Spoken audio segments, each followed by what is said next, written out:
Un record du monde établi où ça?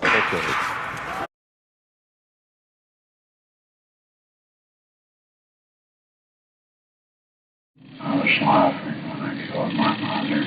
Why'd you get rid of that shirt? It had pieces of my mother's brain stuck to it. Today we are exploring the case of a prolific serial killer who operated in the 1970s and 80s in Alaska. No one suspected the double life he led, or that he could commit such elaborate and depraved crimes, allowing him to go uncaught for over a decade. Today we are talking about the Butcher Baker. In this never-before-seen interrogation footage, Zachary is brutally honest as he details his crime, and yet his astonishing motive leaves investigators wondering how much of this chilling tale is the result of a disturbed mind or a series of cleverly concocted lies. In the early hours of August 10th, 2012, emergency services were called to a house fire in Hendersonville, Tennessee.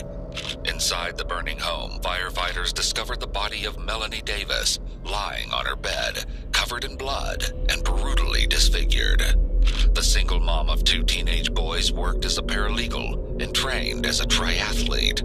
Outside the home, one of her sons, 17-year-old Joshua Davis, waited with the police, but his younger brother, Zachary, was nowhere to be found.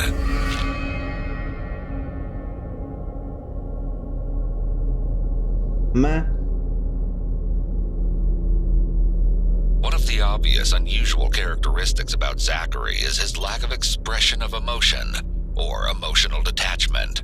His monotone voice and flat facial expression are indications of a person who is either guarded and is consciously avoiding any show of emotion, or a person who struggles to express emotion because of some other issue, such as a psychotic disorder like schizophrenia, or a developmental disorder like autism spectrum disorder. Went off your house today, and I just kind of tell us what happened.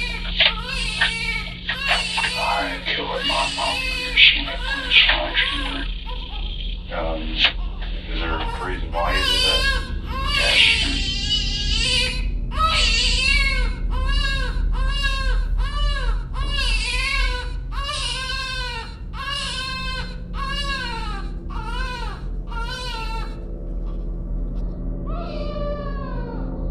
It's possible that he may have been trying to figure out why he was experiencing certain symptoms.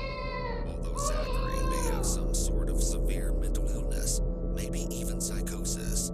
As he's sitting in the interrogation room answering questions, he appears more like a cold-blooded murderer than a person suffering from psychosis. His internet history indicates that murder and death was something he'd been thinking about for a long time. He had two particularly strange apps downloaded on his phone, including one about serial killers and another about torture devices. As well, among the more mundane video game foods and jokes, he had a copious amount of gory images.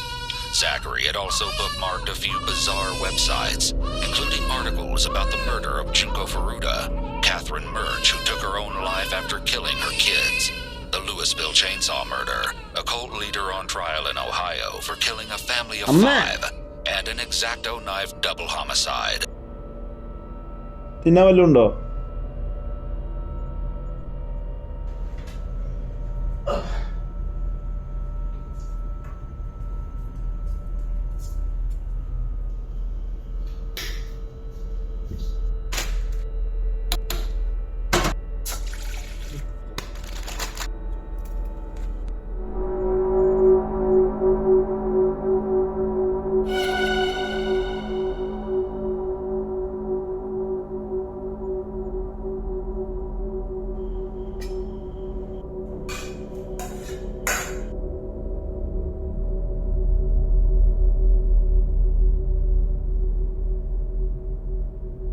It's all too clear that Zachary is the killer, but though he states freely that he killed his mother, this story will change eventually. Hauntingly, recovered text messages between Zachary and his mom seem to indicate that they had a seemingly ordinary, even loving relationship. It's surprising that Zachary was not either acting differently from his typical behavior just prior to murdering his mother, or at least showing a change in his behavior recently. The level of aggression that he inflicted on his mother when he killed her, and the simple fact that he went through with murdering her, are behaviors that occur when a person has snapped.